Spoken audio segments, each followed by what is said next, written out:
Y pues ya tenemos aquí a Raquel con nosotros. Raquel es dramaturga, directora, investigadora teatral.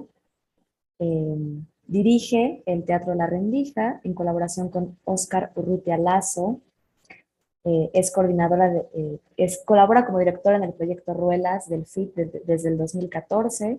Su obra artística se ha presentado en Ciudad de México, Estados Unidos, Japón, Argentina, Brasil, Uruguay, Indonesia, España y Cuba.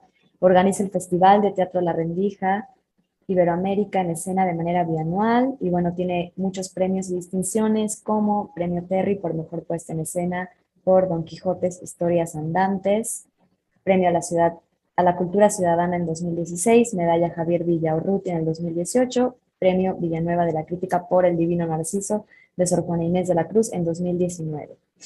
Y pues qué emoción que esté con nosotros. Antes de darle la palabra a Raquel, me gustaría explicarles cómo será la dinámica ahora que tendremos para este conversatorio. Raquel tendrá ahora la palabra y al final, bueno, pueden ir ustedes anotando sus preguntas para volverlo un poco más ágil, como más dinámico, ¿no? Recordemos que es una charla y pues las iremos contestando al tiempo o bien al final daremos espacio para conversar. Pues muchas gracias, bienvenida Raquel. Pues muchísimas gracias, Itzel, Luis. Yo estoy como muy emocionada, por supuesto nerviosa y muy contenta porque también en esta reunión acudieron a la invitación personas muy queridas que forman parte de la Rendija y eso es muy importante para mí porque el teatro no se hace en solitario. Somos una forma artística que hace grupos, somos gregarios, entonces hay muchas cosas de lo que me va a hacer mucha ilusión platicarles, que podrá tener una réplica cuando hablemos, por ejemplo, de los objetos de las piedras concretamente, y me encanta ver que está aquí Itzel Riquet, quien es parte del Divino Narciso. También está David Hurtado y Mabel Vázquez, quienes son parte de la Rendija, son los grupos residentes de la Rendija, porque deben saber que Itzel me mandó una serie de preguntas dificilísimas, entonces voy a necesitar ayuda para poder compartir lo más brevemente, velozmente, pero puntualmente también,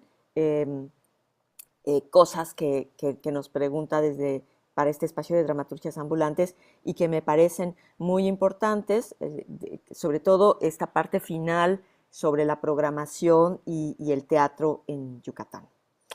Entonces, tengo varias cosas que compartirles, algunas cosas pues son bastante íntimas porque vienen de un trabajo en proceso. Les voy a compartir brevemente parte del proceso de investigación que he venido desarrollando en el espacio de la Cátedra Bergman, en el Diplomado de Creación e Investigación con Jorge Duati y Dan Weekend. Y pues bueno, un montón de cosas, algunos videos así súper breves. Y pues si les parece, me voy a arrancar con todo este nervio. Nada más déjenme ver que esté. Sí. Bueno, la pregunta primera sobre la interdisciplina, si ven bien por ahí, ¿verdad? Esta pantallita que les estoy compartiendo. Sí.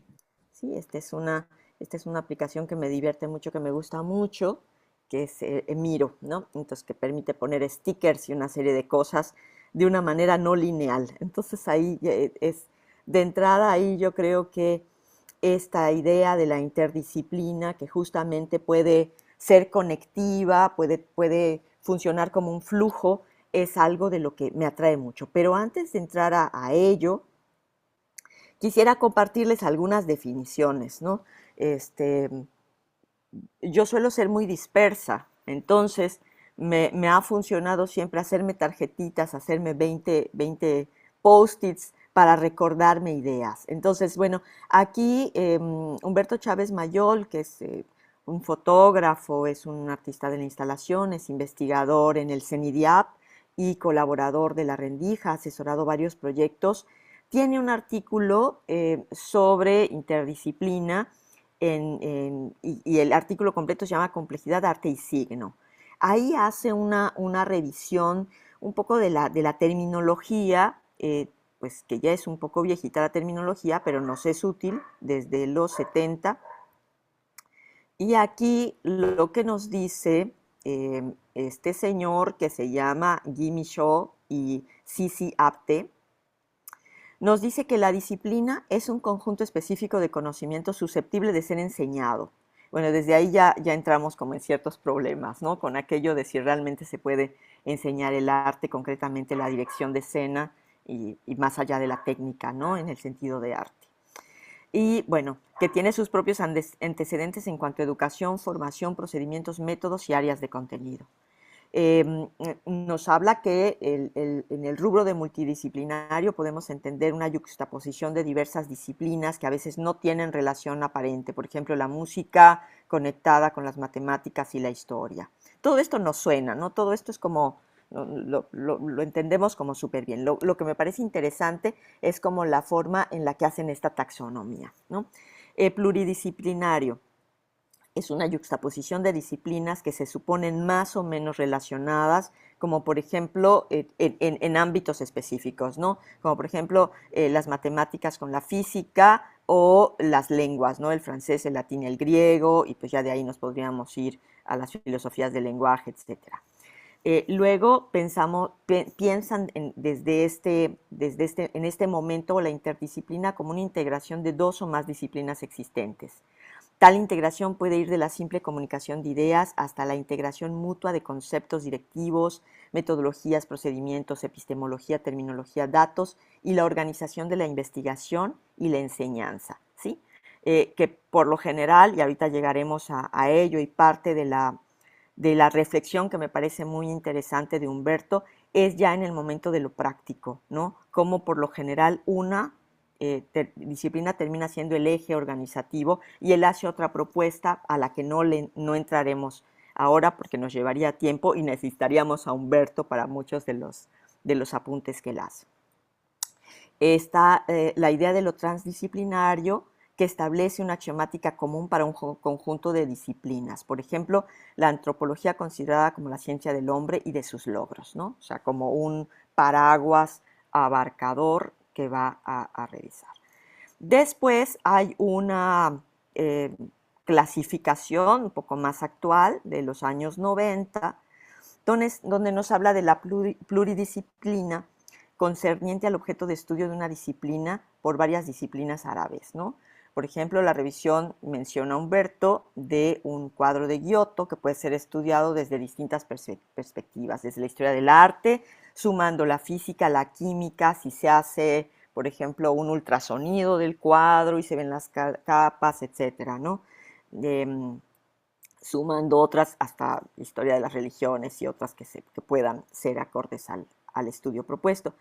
Aquí ya se mira la interdisciplina como algo que tiene un objeto por transferir métodos de una disciplina a otra, ¿no? Por ejemplo, los métodos de la física nuclear transferidos a la medicina conducen a la aparición de nuevos tratamientos contra el cáncer. Aquí estoy todo el tiempo, he estado citando a Humberto.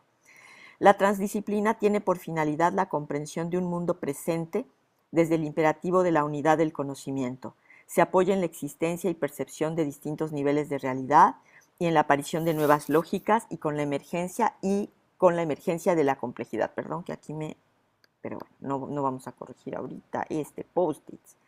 Entonces, aquí hace ya una revisión y una crítica a estas ideas Humberto y dice que desde su punto de vista la multidisciplina ha perdido sentido por no justificar claramente la relación de disciplinas.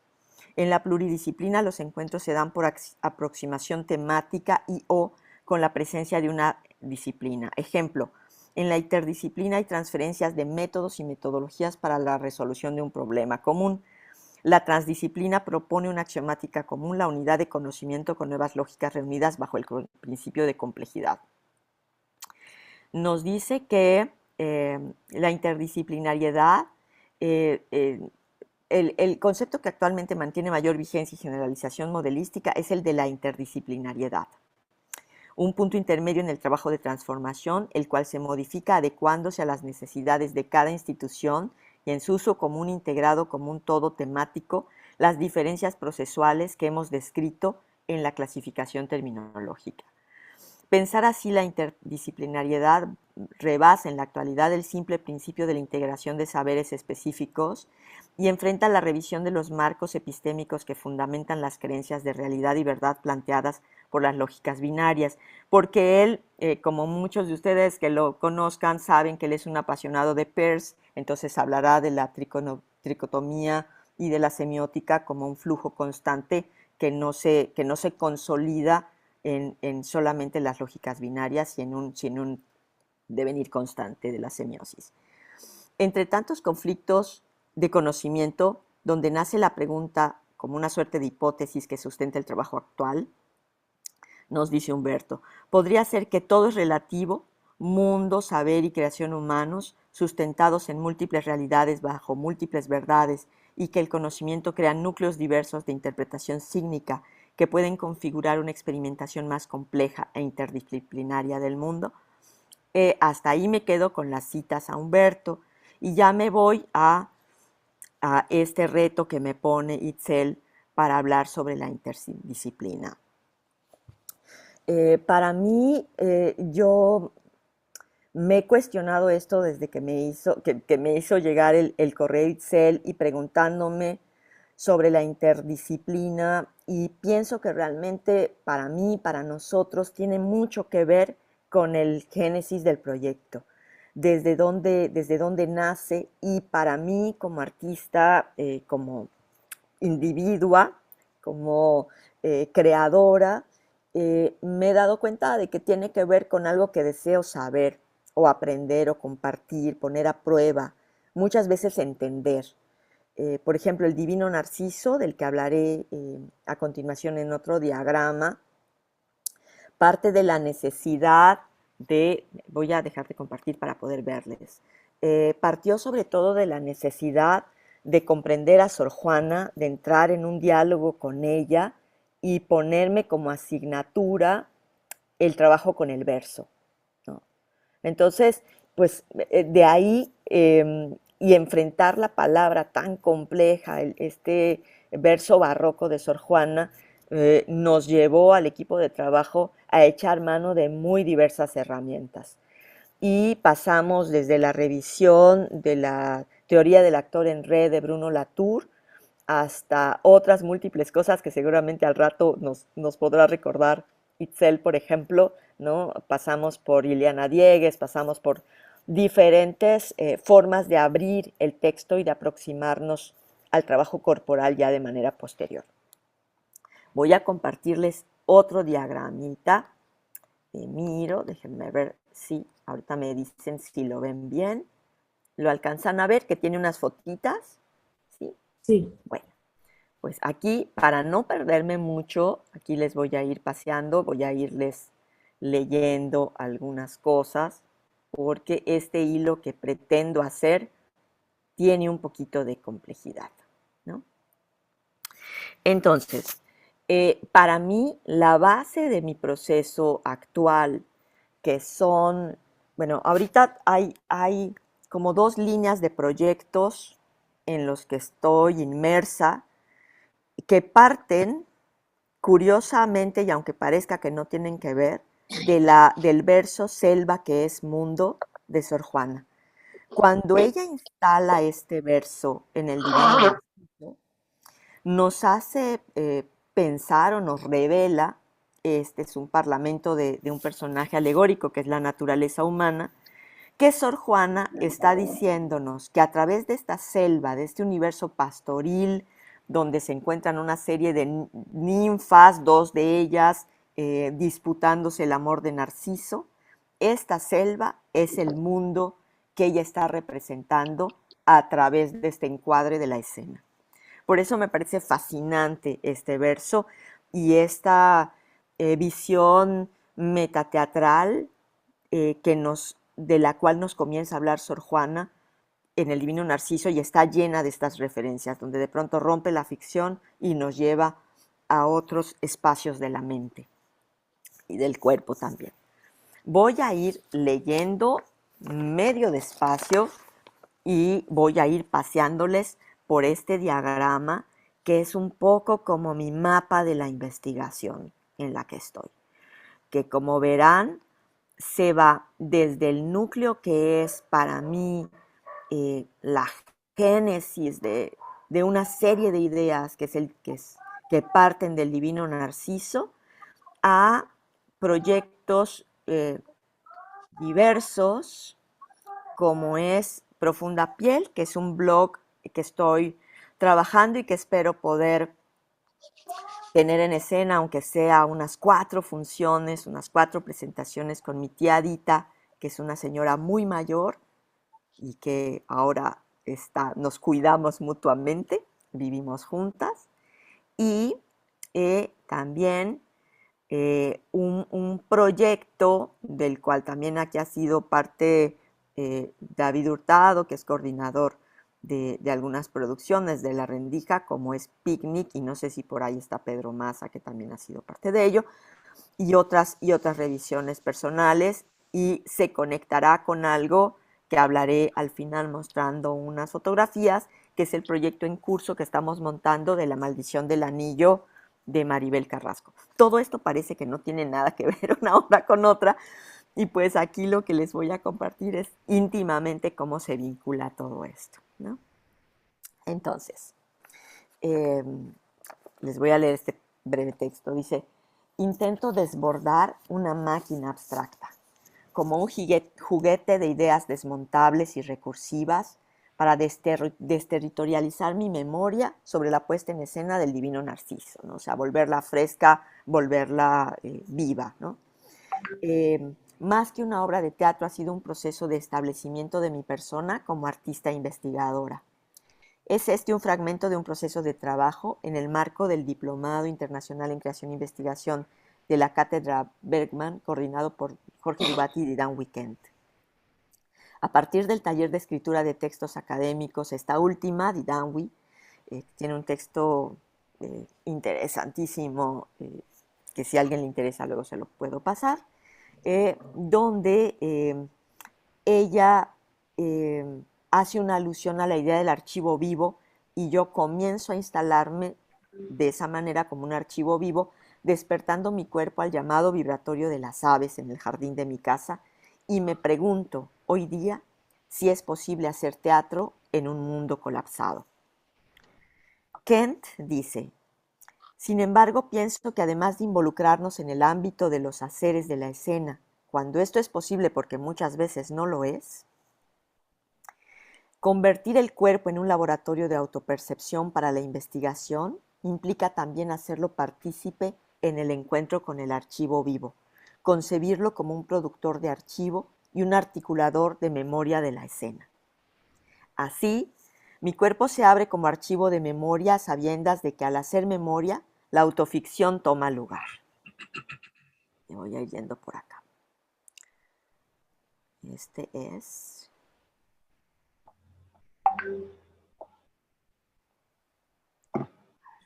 Voy a colocarlo así. No, así ya no alcanzan a leer, ¿verdad? A sabiendas de que al hacer memoria la autoficción toma lugar. También toma territorio el laboratorio personal, como directora actriz, al experimentar de manera directa la indagación con relación a verso, palabra y vibración. Partiré de la idea de un lugar, teniendo como lugar aquel elegido en el espacio germinal, el teatro de la naturaleza, y nosotros contemplando. Me voy a ir aquí a esta maravillosa orquídea. ¿Cómo podemos vivir todos juntos o todes juntes en un mundo selva en extinción? Aquí me remito de nuevo al verso selva que es mundo, que abre en mí el panorama simbólico que iré caminando. Voy a dejarles por acá.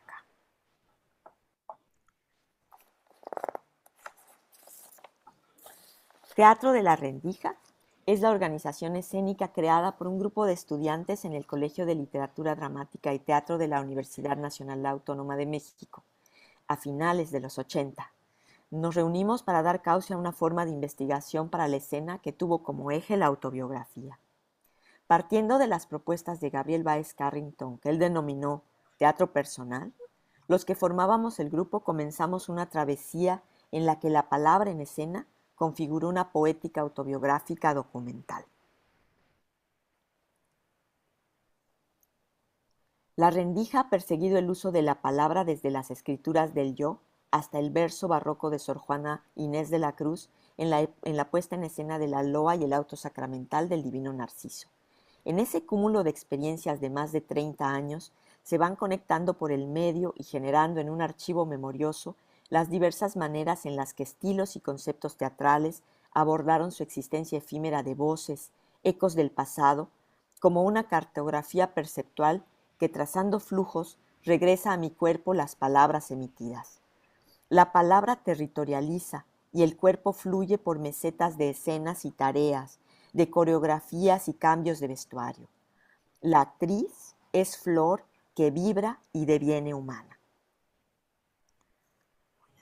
Voy a irme por acá para ampliar esta escena de El Divino Narciso, donde digo aquí.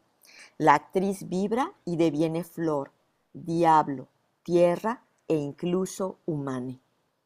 Uno de los métodos de trabajo del teatro personal desarrollado por la Rendija a partir de la teoría bayesiana es el proceso testimonial como base de la construcción de la obra. El creador escénico puede elegir el formato, el soporte, el tema, la temporalidad de la presentación de su testimonio. Partiendo de esta materia... ¡Ey! ¡Suri, no! ¡No! Suri está formando parte de esta performatividad y me parece maravilloso. Ojalá que al rato la podamos ver. Las posibilidades de presentación comienzan a generar un ámbito conceptual y poético que se decantará y desarrollará a lo largo del proceso de puesta en escena. Menciono este elemento de trabajo en específico por estar ligado a la palabra como elemento nodal de escritura desde el cuerpo. Me voy a ir por acá.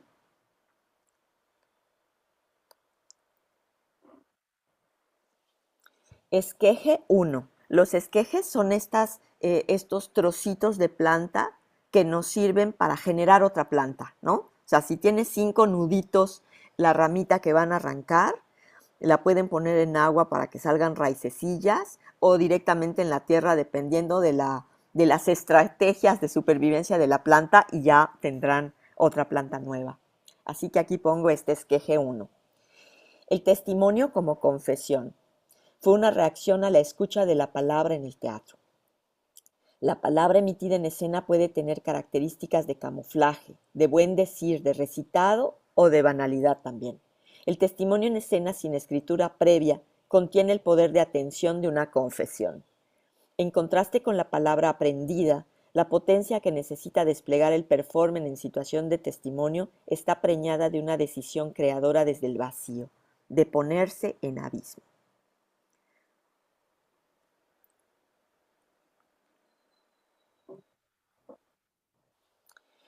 Esqueje 2. El teatro es una reunión de seres en estado de creación. Conectar con el otro, llámese espectador, participante, espectactor, de manera profunda, como una onda en el agua. Reverberación somática que se evidencia en el cuerpo. Caminar en escena es poner el cuerpo en tránsito y suspensión escénica, y así también en la palabra que se emite. Si la provocación llega de los oficiantes, la impecabilidad en su intención es también una reflexión ética y ontológica. Me regreso al nodo, me regreso a esta selva que es mundo.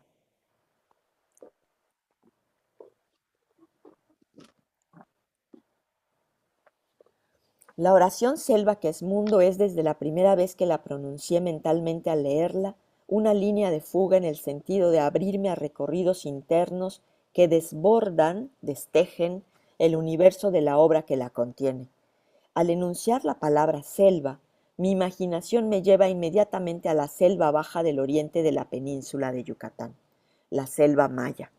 El paisaje pastoril que solicita la poeta desde el inicio del auto sacramental, el Divino Narciso, más que remitirme inicialmente a parajes idealizados europeos, me condujo al mangle o al huizache del centro del país. El impulso domesticado teatral fue forzando el bocetaje del diseño hacia ideas barrocas colonizantes, con arcángeles virreinales y colores rojos, dorados y púrpuras, verdes y mermellones. Pesados cortinajes que develaban espejos dentro de teatrinos a modo de carros alegóricos. Pero todo aquello se transformó a lo que han podido ver, al ratito les comparto más. El diálogo a distancia de cientos de años con Juana Inés ha sido rasposo, discontinuo y con forcejeos. Juana no es una mujer sencilla y es a veces cautelosa y desconfiada para compartir ideas y el flujo de su palabra.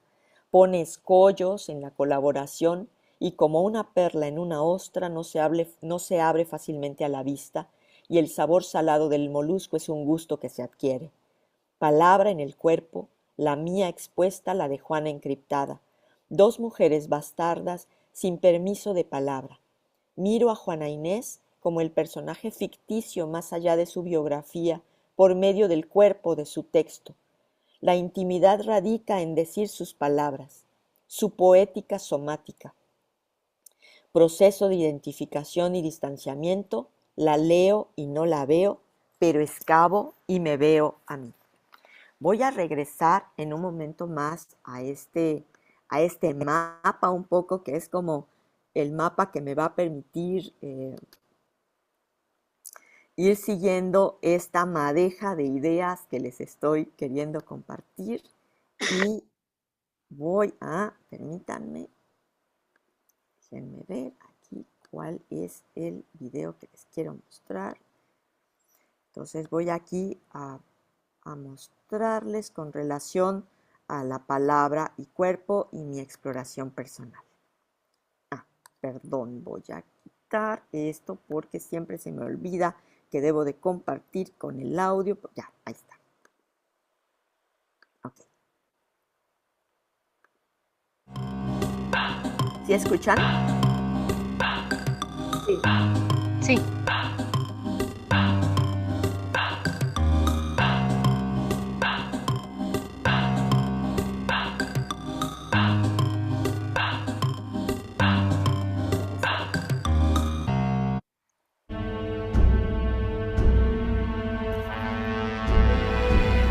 ¿Cuál es el gusto, señora, que con novedad tanta nos convida tu cariño y tu prevención nos llama?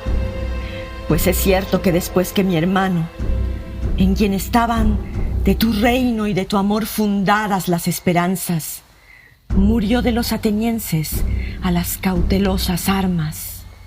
Nunca oímos en tu voz, nunca vimos en tu cara el semblante sin tristezas, ni sin quejas las palabras. De lo mismo que refieres, pudieras bien, Ariadna, claramente inferir cuál es de mi gusto la causa, pues el ofendido, solo cuando se venga, descansa. Murió en Atenas mi hijo.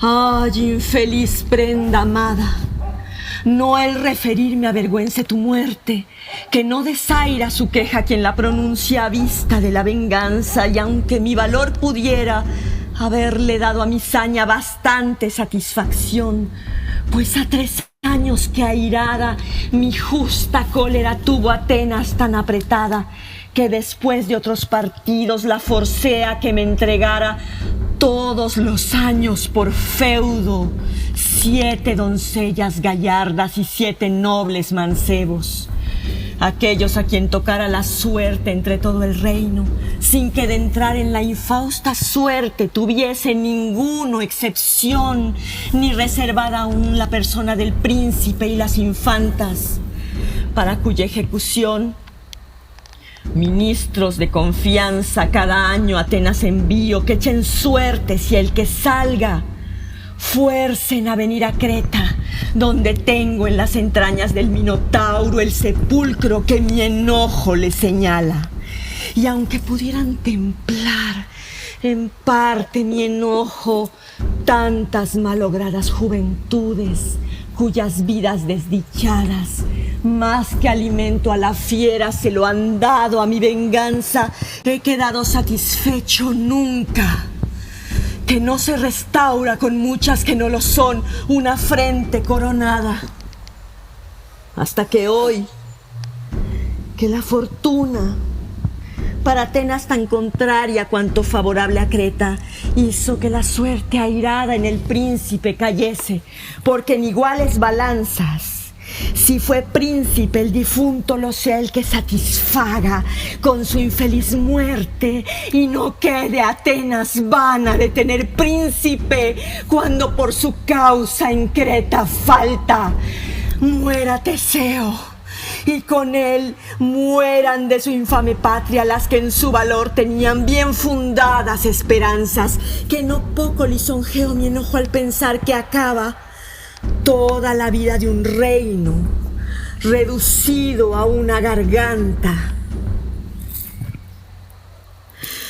Felices edades vivas, porque vean que no empaña en ti el ardor del acero, la prudencia de las canas, y porque conozca el mundo que vio tu sangre agraviada, que el clamor de aquella sangre con otra sangre se aplaca.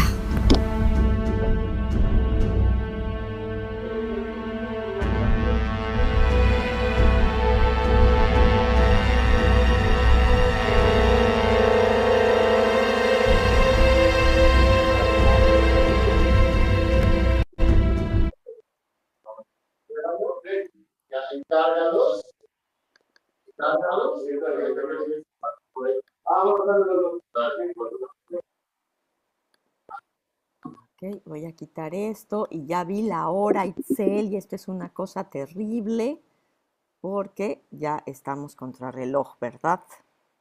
Pues no, no te preocupes, Más o vamos. menos. Sí, vamos bien. Ok, voy a regresarme al diagrama. Entonces, voy a irme un poco más rápido. Lo que quiero conectar con esto, lo voy a explicar como mucho más velozmente, es que desde esta idea de selva que es mundo, y el trabajo con Sor Juana, que es como un poquito de lo que les leí, podrán imaginar que fue bastante complejo, como una serie de capas de cebolla que además van y regresan, porque es una obra que continuamos presentando. Es la última función que dimos de manera presencial fue del Divino Narciso, y cada vez que nos encontramos de nuevo con ella, pasan muchísimas cosas, descubrimos cosas, cambiamos cosas. Entonces es como una criatura viva que está pulsando, que está latiendo, y aquí lo que me queda decirles, lo que yo traté de hacer con este breve material audiovisual, fue hacer la indagación en mi cuerpo, ¿no?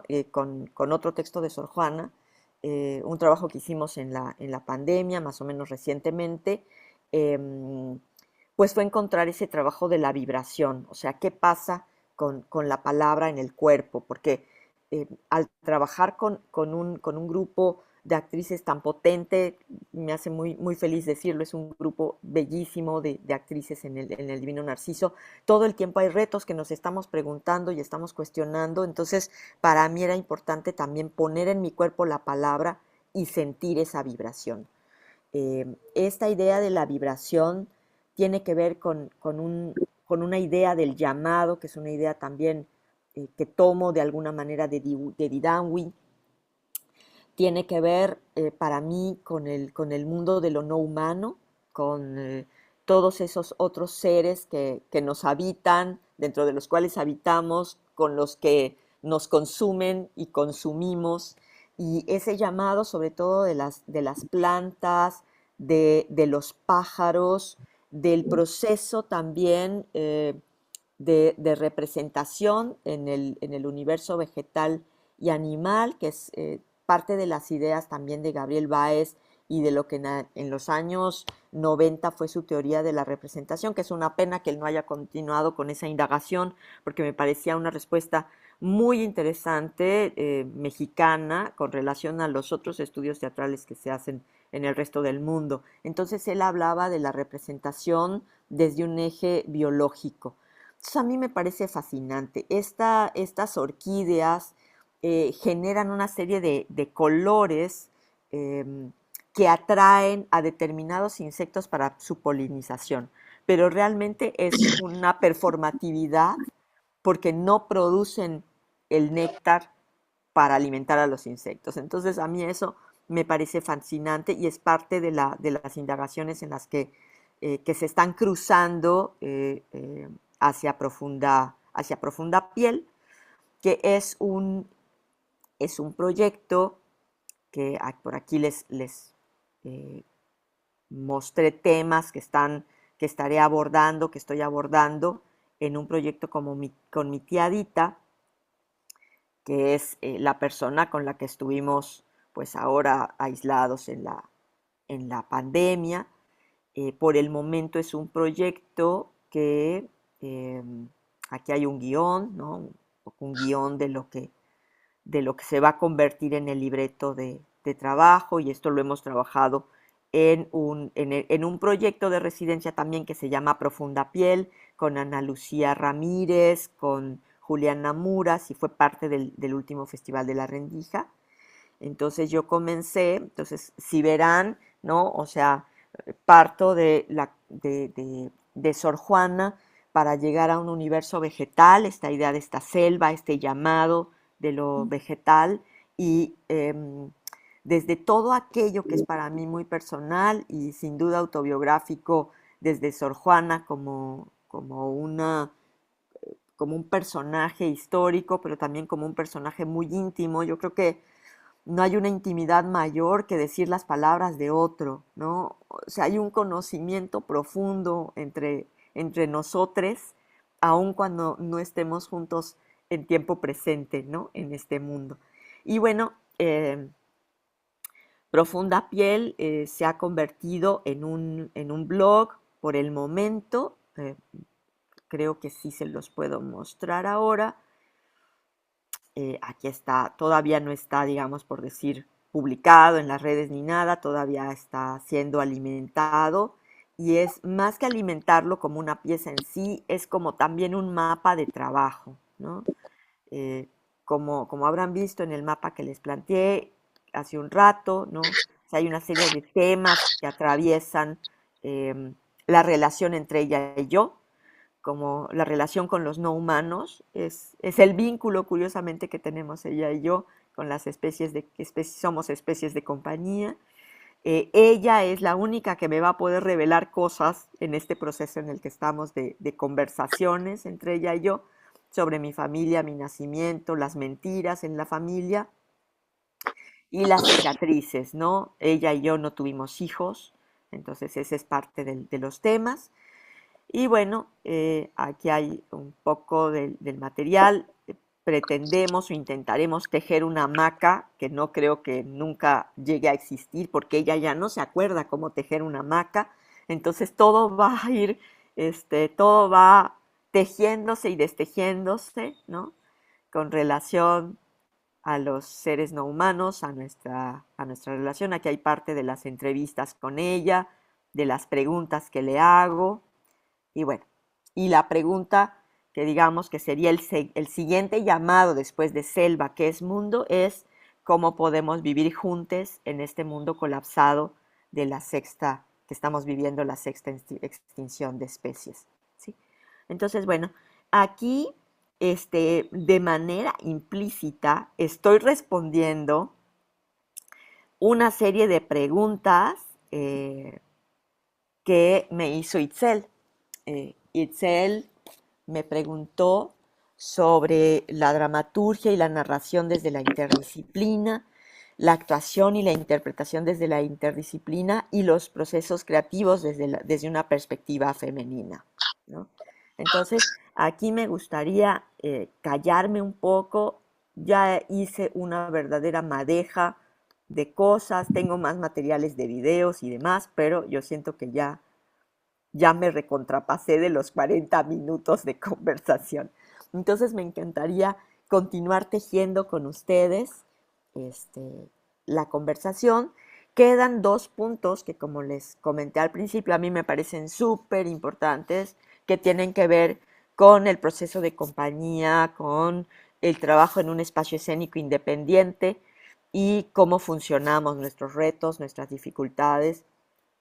Y aquí me gustaría decir, hacer énfasis en los éxitos, porque creo que algo que ha sido muy exitoso, más allá de que le vaya bien a las obras, y me refiero aquí concretamente a Edipo, cuyo director y adaptador del texto es David Hurtado, y Niña de Maíz y Sal, cuya autor y director es Mabel Vázquez, más allá del éxito que han tenido estas dos obras que han sido, digamos, las últimas en coproducción con La Rendija o que son de artistas residentes, es porque la colaboración entre grupos, entre creadoras, creadores, yo creo que es lo más rico del trabajo de autogestión eh, que tenemos ahorita en Yucatán y concretamente puedo decir en La Rendija.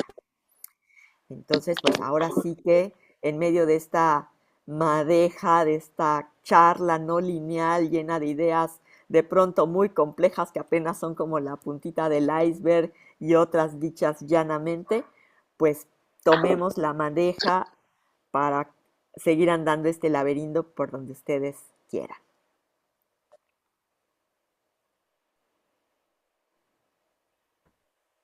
Si gustan encender sus cámaras, Por favor, para por verles. favor, para ver quiénes nos acompañan. Y ese gatito disfrazado de conejo, bueno, me mata. Desde que entró Lili, yo estoy emocionadísima. Hola, Susi, qué alegría verte, mi hermosa. Diana, bella, qué alegría. Hola, Lili. Silvita Cater, también aquí un proyecto fantástico. No sé si mencioné algo de Don Quijote. Ah, es que hay videos y cosas que ya no alcancé a, a compartir. Osvaldo, hace muchísimo que no te veía. Qué gusto, qué alegría. Y Jorge Qué gusto Sabiñón, verte, divino Raquel. siempre. Un Igualmente, placer. Osvaldo. Un placer. Igual, querido. Pues ahora sí que si alguien tiene duda, les presenté como yo misma he dicho, una madeja de cosas. Ay, ese chiquillo o chiquilla que está ahí. Sí, Lili, qué alegría estar aquí esta mañana. Gracias a Itzel, a Luisa, a Dramaturgias Ambulantes. O si quieren que yo platique un poco más de algo, o se Sí, me quedó. Por favor, Susi. Hola, estoy muy contenta de escucharte, Raquel. Siempre es fascinante escucharte. Llegué un Gracias. poquito tarde porque leí tu mensaje ya más tarde y bueno, pero estaba escuchando Gracias, César. ahorita sobre lo que decías de la referencia que hiciste de una persona que hablaba de la representación desde la biología, pero no alcancé a notar el nombre. No sé si me pudieras Claro, decir el nombre y como a lo mejor ahondar un poquito más en eso. por supuesto. Eh, Gabriel Báez Carrington fue maestro de muchos de nosotros, de mi generación, concretamente en filosofía y letras. Tuvimos la fortuna, Jorge también creo que estuviste con él, ¿no? Tuvimos la fortuna de tenerlo como profesor en espacio escénico y en dirección de escena. En aquel entonces, en los 90, realmente era un shock porque, o sea, ahorita hablar de performance, de arte, acción, de performance arte, pues era algo muy común, pero en aquellos tiempos, muchachos, o sea, no había ninguna información, si acaso algo, que alguien muy nerd se metía a leer de Drama Review a la Biblioteca Central, porque no había acceso a la mayoría de las cosas que ahora nos resultan tan comunes. Y Gabriel, un maestro interesantísimo, provocador, fascinante, que por lo general sus clases se iban despoblando. Yo me acuerdo que tomé una en posgrado, donde terminé siendo la única estudiante al final, ¿no? Porque de pronto él llegaba y lanzaba una serie de ideas y tenías que estar con, ¿no? O sea, pescando, anotando las palabras y irte al diccionario y a leer un montón para poder entenderlo. Y él plantea concretamente una de las citas que hice en el texto que les leí, es de Tribu del Infinito, que me parece que se editó por Editorial Árbol. Y si te interesa, mi querida Susi, luego te puedo pasar cosas, porque desgraciadamente no hay tanto. Claro, aquí Luis nos dice, sí, ¿en qué clase lo tuviste, Luis? Ah, no te tocó en clases. No, sí, un loco desatado. Lo quiero muchísimo, es maravilloso, pero sí un loco desatado. Y sí, y bueno, no es solamente él. Óscar Zorrilla, que fue también uno de los grandes maestros, un erudito en filosofía y letras, que además tiene, tanto Gabriel como él, tienen escritos sobre Antonin Artaud y Óscar Zorrilla, entonces crean también como un colectivo de investigadores y de ese colectivo, bueno, moriría Óscar Zorrilla, me parece, antes de la publicación del Juego Viviente, que es uno de los textos, me parecen, más importantes de la teoría teatral en México y que desgraciadamente pues, es muy poco leído, ¿no? Entonces ahí Gabriel se vincula con la etología, con la indagación sobre el mundos de los animales, particularmente. Entonces, son ensayos breves, tampoco es tan extenso, pero de ahí uno puede conectar y hacer un salto. Y si lees a Donna Haraway y lees a Deleuze, o sea, Gabriel ya citaba a Deleuze, y bueno, hay mucha conexión muy interesante que se puede leer ahora a Gabriel con el pensamiento de Donna Haraway. eh, y sobre la escritura no humana, que pues son estas ideas de Manuela Infante y de otros. Puedes conectar también con Úrsula K. Le Guin, o sea, hay conexiones muy interesantes por ahí. Y bueno, yo ahí, por ejemplo, pondría una relación que no me siento ahorita capaz de exponer o de explicarles puntualmente, pero hay una conexión muy interesante eh, que refutaría, por ejemplo, la idea de lo relativo a lo que se refiere Chávez Mayol con relación a la interdisciplina y a la semiótica persiana con Donna Haraway, porque entonces ella dice que lo relativo puede ser muy tramposo, y entonces también comienza y borda ideas sobre el pensamiento situado, ¿no? De hacernos responsables de nuestro contexto, de nuestras ideas y de la postura que tomemos, ¿no? Entonces, así a grandes rasgos, Susi. Yo quisiera saludar y comentar algo. Por Hola a favor, todos.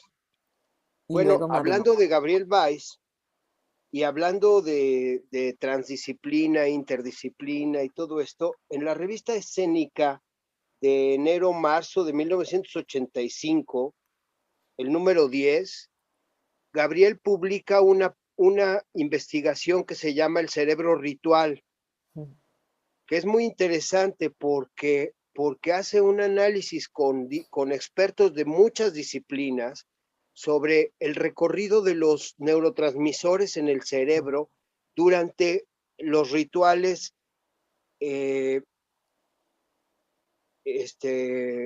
los huicholes, creo, y la relación entre el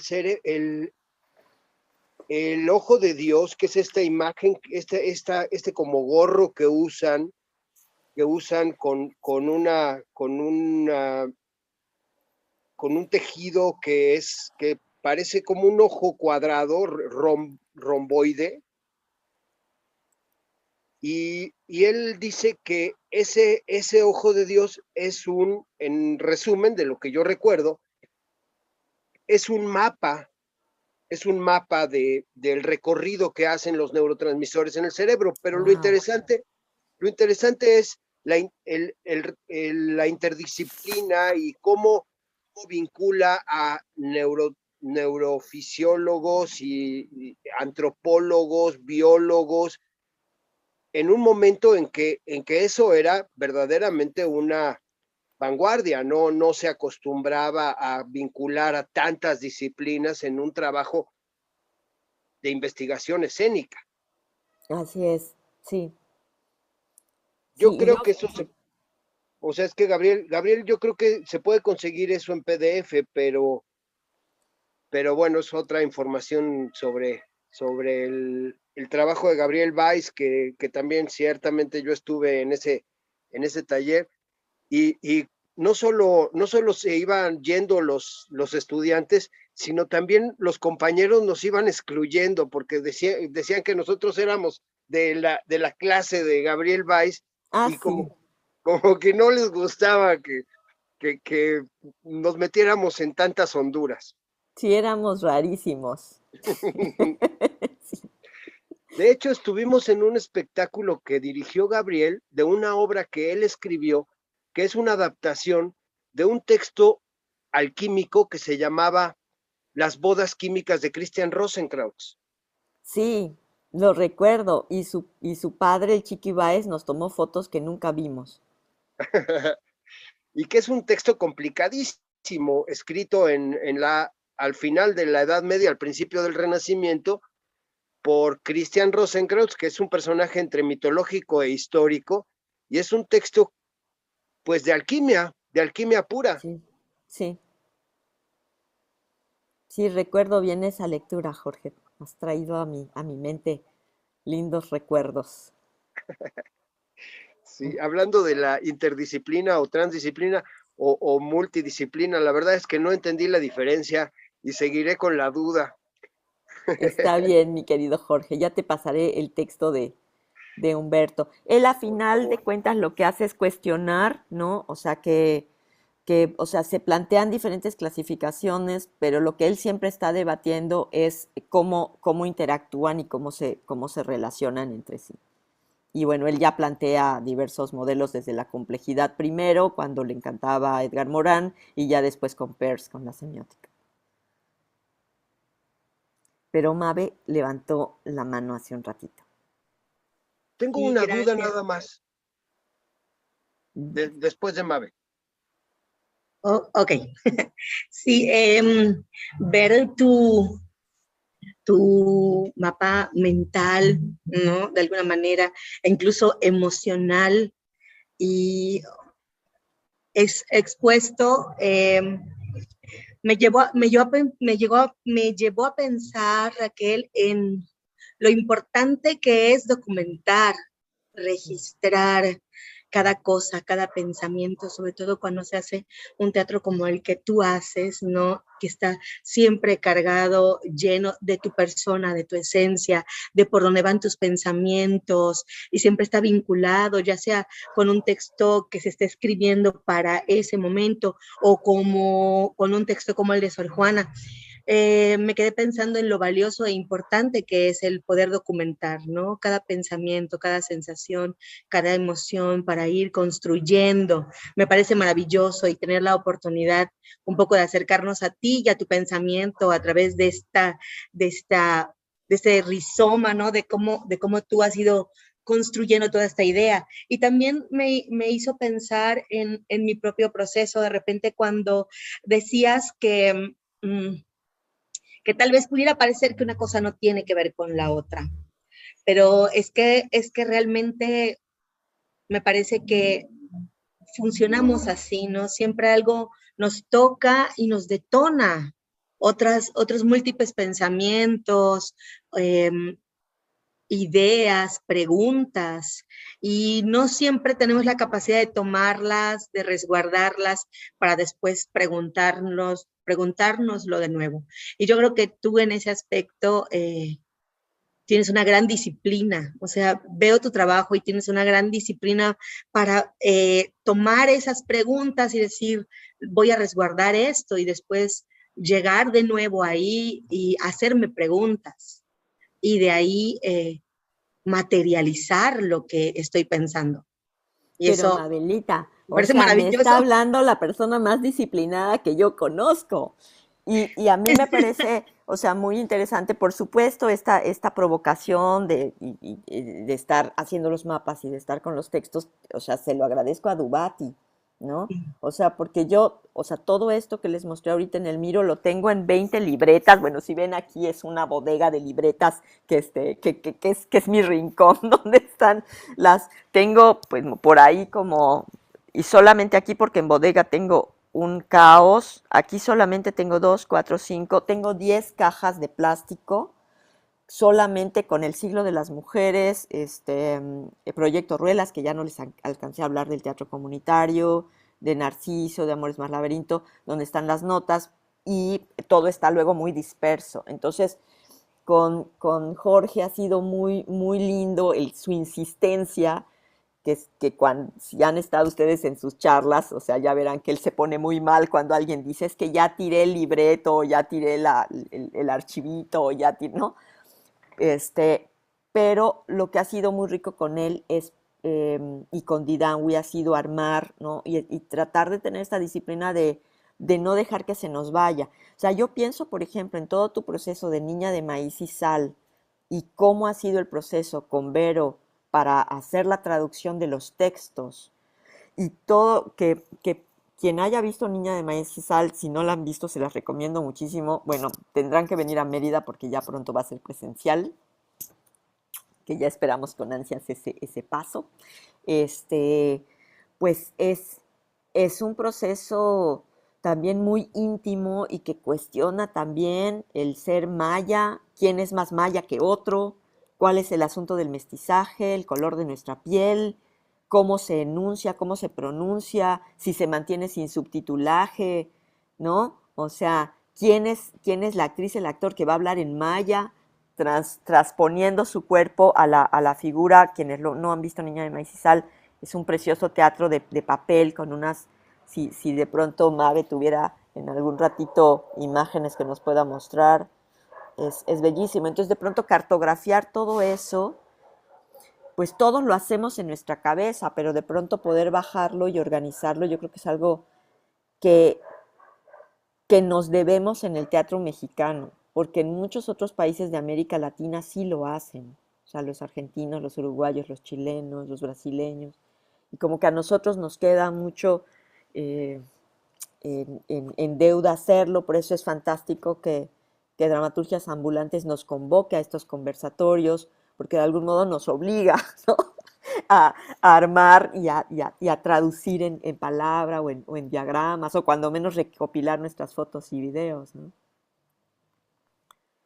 Sí, gracias. Igual, otra cosa que me llevaste a reflexionar es aunque yo digo que soy del equipo de Jorge Sabiñón y todavía no termino de entender la diferencia entre una y otra cosa, lo que sí me parece es que toda esta cuestión de ir borrando los bordes entre un habitar y otro, entre la ciencia y el arte y todo esto, me parece que cada vez ha sido, además de una invitación, una provocación y casi una obligación, ¿no? Y me parece maravilloso. Me recordaste mucho. Actualmente estoy leyendo un libro que se llama Mujeres que corren con lobos, de hecho aquí lo tengo. Y no había tenido la oportunidad de leerlo y te escuchaba esta cuestión de la orquídea y veía el video y decía, claro, es que al inicio de los tiempos, de alguna manera el ser humano estaba como muy cerca y nada desconectado, ¿no? De su hábitat, y tenía una comprensión de todo esto y lo fuimos perdiendo. Y yo creo que esta oportunidad que ahorita la situación nos está dando de borrar nuevamente los límites entre ciencia, arte, entre una disciplina y otro, de alguna manera inevitablemente nos está volviendo a llevar al origen, ¿no? Como si fuera de manera circular, a tener la obligación todos de tener que entender el proceso de otros, porque Jorge lo dijo muy bien hace un rato, éramos los raritos, ¿no? Claro, porque de alguna manera toda esta cuestión de la ciencia y la tecnología nos obligó a dividirnos, los que hacen tecnología, los que no la hacemos, los que hacen medicina, los que hacen medicina alternativa. Y creo que de alguna manera eh, el universo, la vida o no sé qué, nos está obligando a perder esos clanes, ¿no? Ujú. Para pensar Sí. en otra vez, en ser gregarios, en ser una comunidad y que esos límites se vayan borrando. Me parece, en ese aspecto me parece que lo que nos presentaste y lo que siempre hemos visto con tu trabajo es maravilloso. Muchas gracias, Mabe. Yo sé que Jorge te estás jalando el pelo por comentar, pero no, dame chance, porque necesito decir algo, porque tengo así como que la consigna de terminar con las preguntas que me dio Itzel. Ahorita. Entonces, lo que quiero conectar con lo que acaba de decir Mabe y el libro de Pincol Estés es que la primera producción, bueno, quienes no conocen Rendija y a mí y todo eso, yo me fui a estudiar a Filosofía y Letras, ahí se funda la Rendija y ahí tuvimos como pues una trayectoria larga, más vinculados al performance, a X3 Arte Actual y todo ese mundo del performance, y sí éramos los raros, o sea, nosotros no hacíamos ni performance, porque Eloy Tarcisio y Lorena Wolfer nos decían, es que ustedes no usan sangre de verdad. Y los teatreros nos decían, no, ustedes son muy raros, ustedes hacen performance. Entonces siempre estábamos así. Y bueno, un poco ya como habiendo instalado, creo yo, bastante en esta coyuntura del año 2000, el trabajo personal de la Rendija, yo sentí que se había agotado todo un poco. Oscar venía haciendo cine, estábamos agotados, cansados, la ciudad era invivible. Surgió el chance de venir a chambear aquí a Yucatán y me vine para acá. Y la primera producción escénica que hicimos fue basada en el libro de Pincola Estés y se llamó Los errores del subjuntivo. Fue un trabajo personal que llegó a una muestra nacional de teatro y tuvo algunas salidas en el extranjero, pero aquí lo quiero vincular con el espacio de Teatro de la Rendija. El público yucateco, estoy hablando de 2005, o sea, no entendía nada, o sea, les parecía como muy bonito, qué padre lo que ponen de video, pero pues el público yucateco tenía todavía así atravesadísimo el teatro regional. Entonces, presentar los errores del subjuntivo fue rarísimo. Después hicimos Calor y también era rarísimo lo que estábamos haciendo. Y entonces tuvimos que reinventar el trabajo del grupo y fue cuando comenzamos a hacer teatro clásico. Teatro clásico y nos fuimos por la importancia de llamarse Ernesto. Y de ahí se reconfigura mucho del trabajo de grupo, del trabajo con el texto, y entonces comenzamos, o sea, yo se los quería decir porque de algún modo es un trabajo, como dice Mabel, que cierra de algún modo un círculo o es como una espiral, porque al salir de nosotros mismos en el trabajo autobiográfico, encontramos que en Chekhov, en Sor Juana, en Oscar Wilde, en Eurípides, habían raíces, y aquí me faltó platicar de lo telúrico en Báez, ¿no? Que también es ese llamado vibratorio y subterráneo, donde se asentaba la biografía también de manera profunda en la palabra y en el cuerpo. Entonces es como cerrar con Sor Juana este proceso, y bueno, más que cerrar, continuar esa espiral de trabajo autobiográfico. Y ya, perdón Jorge, pero es que para quien no conozca el grupo, pues hacerles un poquito ese recorrido. Y del asunto de los públicos, porque es un tema que no hemos hablado ni de la gestión ni nada de eso. Jorge, por favor, perdóname. Al contrario, Raquel, venimos a escucharte a ti, yo soy un metiche nomás.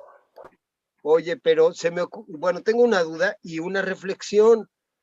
Esta recurrencia a los términos de jardinería, digamos, de botánica o lo que sea, me hace reflexionar en que en este momento en que estamos en una extinción inminente, nuestra reflexión nos lleve a ocupar términos de la biología para explicar cosas que antes tal vez intentábamos entender con otras terminologías y que nos fueron insuficientes y de pronto tuvimos que abordar otras disciplinas para llegar a esos límites que no alcanzaban a explicar los términos que teníamos. Bueno, eso es nada más la reflexión, pero mi pregunta es si cuando hablas de Peirce, ¿te refieres al semiótico, al norteamericano Charles Sanders Peirce? Que también Sí, también es muy interesante porque tiene un cuadro que se llama el diagrama de Peirce, que lo usan los magos. Es fascinante, es un diagrama donde establece cuatro zonas que va de lo posible, lo imposible, bueno, no me lo sé, la verdad es muy complejo, pero es un personaje muy interesante. Me encantaría conocer el texto al que te refieres cuando hablas de él. híjoles, es que es gigantesca la obra de Peirce y yo lo he leído y he leído por fragmentos y algunos pequeños textos, pero ha sido a través de Humberto. De Humberto, La claro. aproximación ha sido a través de Humberto. En algún momento hice todo un planteamiento para mi tesis de maestría con relación a Peirce, pero lo abandoné. O sea, le di gusto a Humberto, pero ya después me fui a otras formas de revisar el texto.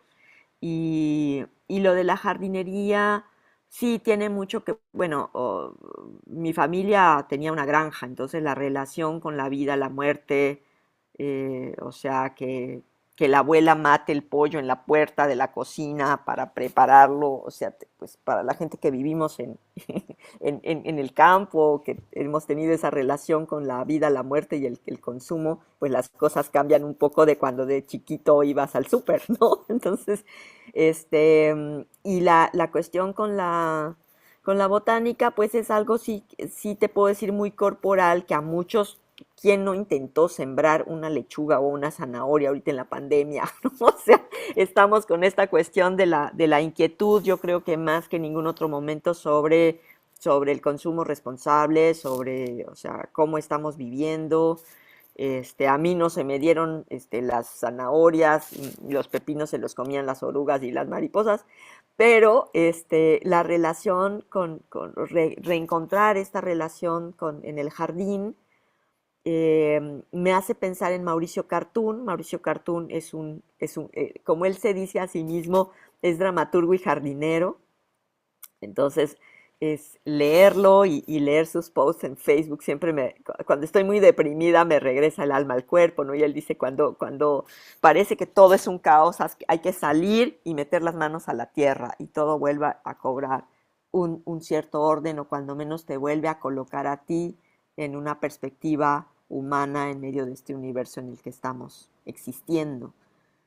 Y creo que no hay nada más extraordinario que ver cómo germina una semilla. O sea, es alucinante. O sea, las estrategias de las plantas son increíbles, y yo de pronto sí veo mucho eso en el trabajo actoral, ¿no? O sea, cómo generamos estrategias, cómo construimos, cómo desarrollamos, ¿no?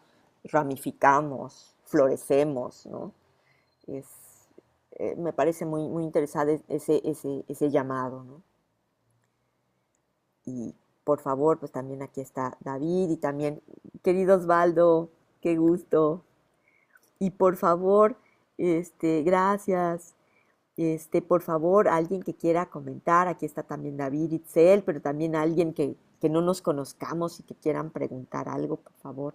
Yo sé que ya estamos sobre el tiempo, creo que ya nos pasamos como 7 minutos o por ahí. Itzel nos dirá y Luis nos dirá. Sí, tenemos todavía tiempo de unas 2 preguntas más, 2 comentarios, quien guste. Estamos bien. Genial. Lili, tú estás pensando algo, ya te vi. Darling, tú también andas ahí haciendo notas. Dayana también está por acá, y Pedro Maza, que también han sido parte de Picnic y de esa especie de laboratorio de espectadores que hicimos y que tenemos que retomar.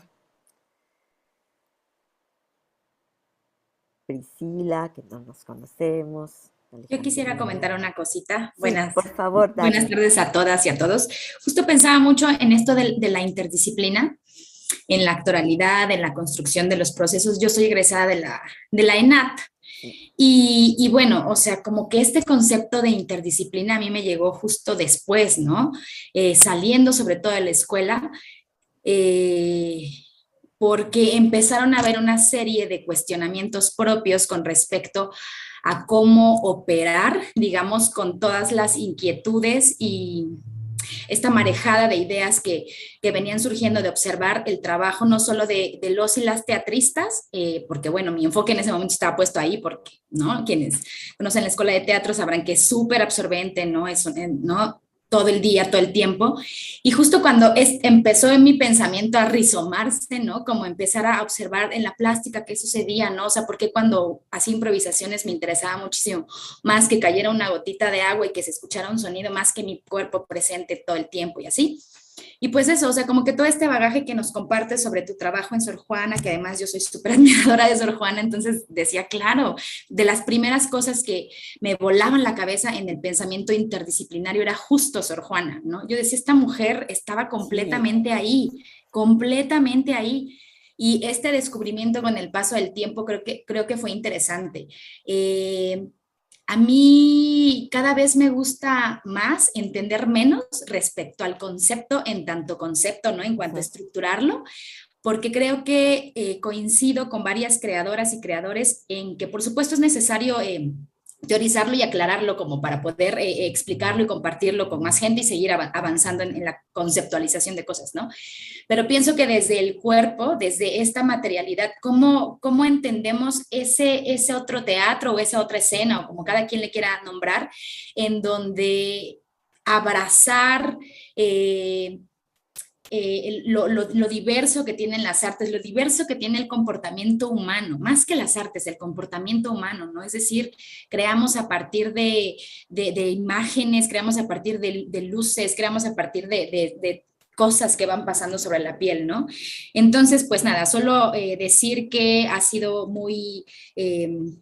como alimentador, digamos, encontrar estos conceptos, ir escuchando cómo tú, Raquel, lo vas haciendo en tu trabajo y bueno, escuchar las experiencias de otras personas que han estado cerca de esto. Y bueno, ¿no? En específico con dramaturgias ambulantes, pensar cómo todos los proyectos que se presentaron en el ciclo y el cual tuve la oportunidad de ver todos, no pienso, claro, todo es muy interdisciplinario, ¿no? Hay una vena ahí tremendamente nutrida de ese campo de exploración desde las artes que tenemos muchas personas que estamos ahí, que bueno, habría que cuidar, abonar, ahondar y bueno, agradecer muchísimo este espacio, Itzel, que es maravilloso. Yo estoy así como no sé, sí, ya viene el conversatorio, vamos a tomar notas y escribir y a seguir ahondando en la bitácora, que bien dice Dubati, ¿no? O sea, guardar estas cosas que se vuelven tesoros para regresar a ellas y decir, bueno, hace 5 años yo me preguntaba qué era un personaje y el carácter, ¿no? Ahora quizá me pregunto cómo crece una planta y cómo ese crecimiento de la planta detona mi pensamiento artístico para ponerlo en diálogo con el afuera, ¿no? Y pues eso, muchas gracias por este conversatorio. Sí, gracias, Darling. Pues es que sí, yo creo que la fortuna que tenemos en el teatro es que de suyo es interdisciplinario, ¿no? O sea, quien maneja las luces, quien maneja, ¿no? Quien diseña, y ya de ahí en la indagación, y necesariamente te tienes que ir a la historia, si estás haciendo un texto y quieres hacer una relación, una indagación, la construcción de personajes, y de ahí pensemos en los textiles, en los químicos, en las telas, en la construcción de máscaras, o sea, vaya, son muchísimos los oficios y las conexiones que hay, y de ahí se va desdoblando, ¿no? Entonces, eso a mí me parece fascinante, sobre todo hoy que tenemos un acceso muchísimo más fácil y directo a muchísima información que antes no teníamos, ¿no? Entonces eso me encanta, digo, me parece súper, súper rico. Y bueno, ya se nos quedará en algún otro momento ya hablar específicamente de la actoralidad y de otras cosas. Ahorita, por ejemplo, ya es que me quedé muchísimo ahí sin compartir, rapidísimo, estamos en un proceso que se llama La maldición del anillo, que de aquí están David y Dai, Itzel también, y pues va a ser un reto para nosotros. Estamos haciendo una cosa que no sabemos qué va a pasar, porque le vamos a dar voz, pero múltiples cuerpos a seres inflables como objetos gigantes, y la escenografía va a ser inflable. Y es un dispositivo que se va a mover en el interior del estado, pero justamente la actoralidad pues es algo que va a estar diseminada, ¿no? Y que vamos a tener que inventar formas, porque de pronto a Itzel va a estar, ¿no? Tu personaje de Loye y la sombra funesta, que es otro, que además son múltiples personajes, estarán en voz, pero a lo mejor tu voz va a ser representada por otras actrices con otro elemento que va a moverse en escena. Que son cosas que todavía no sabemos cómo van a ocurrir, ¿no? Y bueno, y aquí me queda sí, dime, Itzel, por favor. Sí, que, bueno, hablando un poquito ahorita que mencionó Darling de la actoralidad y que me hacían con muchas, me resuenan muchas de sus palabras y de sus reflexiones, porque a veces, justo, ¿no? En la carrera, bueno, yo estaba muy inmersa igual en la actoralidad y en la creación del personaje y esto, y salgo y, bueno, trabajar con la rendija para empezar es como una maravilla desde que estudiaba, porque aprendes, es otra escuela, ¿no? Las tablas son definitivamente otra escuela, otro laboratorio, y ahora me cuestiono más sobre la interdisciplina y sobre la actoralidad, qué pasa, ¿no? Con diferentes obras. Menciona ahorita Raquel La Maldición del Anillo, y yo en mi mente recapitulo lo que nos mostró ahora, y digo, claro, es que son proyectos muy distintos que parecieran que no tienen nada que ver, que no tienen nada en común, pero en realidad sí, y es la necesidad de Raquel de retornar del origen, y ahí yo me reflejo también en esta necesidad de vibrar desde otras áreas, ¿no? Con el objeto, con el archivo vivo. A mí las piedras, que es un elemento que hemos utilizado en diferentes obras, las piedras, por lo regular, ocupamos aquí en Mérida las piedras de toda la vida, desde que inició el proyecto, me parece, el 2016, pero si vamos a otro lugar tenemos que conseguir otras piedras. ¿Y de dónde se agarran esas piedras? La última presentación fue de un edificio derrumbado que tenía mucha historia, ¿no? Y en Cuba, entonces, también el elemento situado, cartografiado en diversas partes, dan otros estímulos, ¿no? Y creo que a veces como actriz creo que es muy importante la escucha, no solamente desde dónde creo, sino qué me está diciendo el objeto, porque a veces creo que por la forma rechazamos ciertos estímulos vivos, ¿no? Que están en el momento. Y pues bueno, que la interdisciplina sí también es algo muy complejo todavía para mí, al menos como en cuestión actoral, de descubrir, más que descubrir, de cuestionarme, ¿no? De decir, bueno, no necesito ni siquiera la voz, el cuerpo es esto lo que necesito. Yo tuve la oportunidad de ver, por ejemplo, el juego de mamá, y aprovechando que estamos aquí en esta sala, en la muestra, y ahí, por ejemplo, a mí me rebotó, me explotó la cabeza también, ¿no? Porque yo, claro, o sea, la dramaturgia en sus distintos niveles, ¿no? En distintas lecturas, desde la dramaturgia actoral hasta la dramaturgia del director, del dramaturgo, que es el mismo del actor. Entonces, ese tipo de trabajo, digo, ahí está la interdisciplina y está, pareciera que desdibujada, ¿no? Porque hay una necesidad de querer compartir y de investigar algo. Bueno, eso es un poquito de la reflexión que me llevó hoy. Pues ahora sí ya nos estamos acercando al final. Muchas gracias a todos.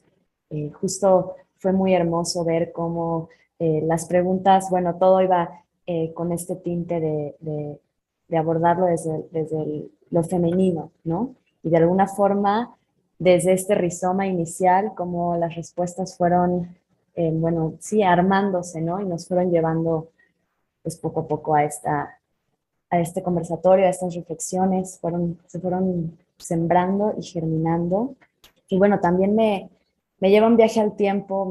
Este conversatorio en particular es muy importante para mí porque ahora que mencionabas la importancia de amarse Ernesto y las obras con las que iniciaste, digamos, a tomar este camino en Yucatán, pues fueron las obras que yo vi cuando tenía, no sé, 15 años, 16 años, y que me llevaron a querer iniciar un camino en las artes, ¿no? Entonces, como ahora todo se vuelve un círculo y estar aquí en esta charla me llevó un viaje en el tiempo muy, muy hermoso y pues el trabajo que tiene La Rendija como espacio, que también ha alojado a dramaturgias ambulantes ya como sede en el Festival de Teatro de La Rendija, que estuvimos ahí Luis y yo en la edición, me parece que del 2018. Sí, la novena antes de la pandemia. La novena, exacto. Y pues hemos sido parte pues del crecimiento también de La Rendija, de toda la labor de gestión, que bueno, ya no ahondamos en la gestión, pero bueno, se tocó, que es muy importante también, ¿no? Como la gestión de las artes escénicas desde Yucatán, ¿no? Y que también pues tienen una presencia nacional e internacional muy importante y es una gran labor como gestora también que tiene Raquel y pues muchas gracias por tu trabajo. Y pues no sé si alguien más quiera comentar algo o ya vamos cerrando esta charla. Pues yo nada más un aviso parroquial, quienes están en Mérida. David, tú invita, aunque sea. Sí, claro. Sí, justo ahorita que se hablaba de nuestro proyecto de Edipo, que surgió justo como parte de la clínica de proyectos de Teatro de La Rendija, surgió a partir de un laboratorio bastante largo, como una provocación al principio de Pedro Maza, que nos invitó al proyecto. Bueno, logramos estrenarlo a principios de año y ahora vamos a tener 2 funciones dentro de la Noche Blanca, que después de los años de pandemia regresamos a la manera presencial en la Noche Blanca, que es uno de los festivales más importantes aquí de la ciudad. Y vamos a tener 2 funciones el sábado 28 de mayo a las 10 y a las 12 de la noche. Qué bonita hora para hacer teatro. Entonces, ojalá y nos puedan acompañar. La entrada es totalmente libre. Y bueno, después de esas funciones vamos a tener una temporada en CDA de Teatro de La Rendija. Así es que si no pueden acompañarnos en la Noche Blanca, pues tendremos otra corta temporada, nuestra segunda con esta obra. Así es que muchas gracias. Así que ya saben, quienes estén en Ciudad de México o en otro lado, invitadísimas para que vengan. Y bueno, me encanta el proyecto de David, porque además son 2 actrices, el cuerpo de 2 actrices con todos los personajes de Edipo. Una de esas actrices es Itzel. Entonces, me encanta esta promiscuidad germinal entre los grupos y entre los creadores, creadoras. Eso es lo que quería comentar y que les esperamos próximamente, Itzel y Luis, con los proyectos aquí en su casa, en La Rendija, y también a quienes nos están conociendo aquí, pues bienvenidos a La Rendija. Sí, muchas gracias por la conexión también ahí en Amabel, esta obra que tiene, suena muy interesante como para hacer lazo ahí con ambulantes. Nosotros programamos cada año y justo este año tuvimos a una compañía de Jalapa que presentó, entonces estamos como ya abriéndonos más pues a traer artistas, ¿no? Entonces estaría increíble conocer tu trabajo y pues que pudieras también ser parte de ambulantes. Y pues para los que estén en Ciudad de México, otro anuncio parroquial, tenemos funciones justo del Juego de Mamá, hoy, mañana y el domingo. Genial. Una obra de Luis, que por acá anda, si gustan acompañarnos, hoy a las 8 en el Benito Juárez. Y mañana igual a las 7 y domingo a las 6. Muchas gracias. ¿En dónde? En el Benito Juárez, en el Teatro Benito Juárez. Ahí estaremos. Con la obra que mencionó Hay Itzel. descuentos. Hay muchos Gracias, descuentos. Pues muchas gracias. Gracias. Pues que estén muy bien y seguimos en contacto. Gracias, muchas Estamos en gracias. contacto. Gracias. Gracias. Gracias. Gracias.